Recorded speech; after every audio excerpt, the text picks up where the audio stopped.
এ জগতের সকল পাপীদের মাঝে আমি শ্রেষ্ঠ পাপী, যার ইচ্ছায় অনিচ্ছায় পাপের কোনো শেষ নাই।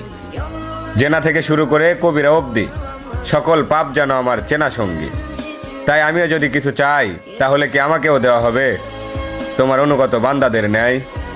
কেননা আমি শুনেছি তুমি রহমান, তুমি রহিম, তুমি এমন এক আল্লাহ যার কাছে চাওয়ার মতো চাইলে নাকি ফিরিয়ে দিতে লজ্জা পাও বান্দার হাত।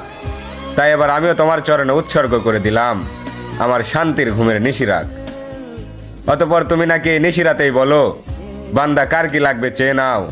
আর এবার আমি তোমায় বলছি মালিক, তুমি আমায় দুঃখ দাও।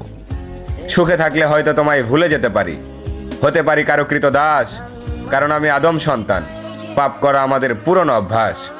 অতঃপর ইয়া রহমান, সব ভুলের ক্ষমাস্বরূপ হয়তো মরিয়ম ইবনে ঈসার মতো আমাকে উঠিয়ে নাও, নয়তো ওমর ইবনে খাত্তাবের মতো খাঁটি হেদায়েত দিয়ে দাও।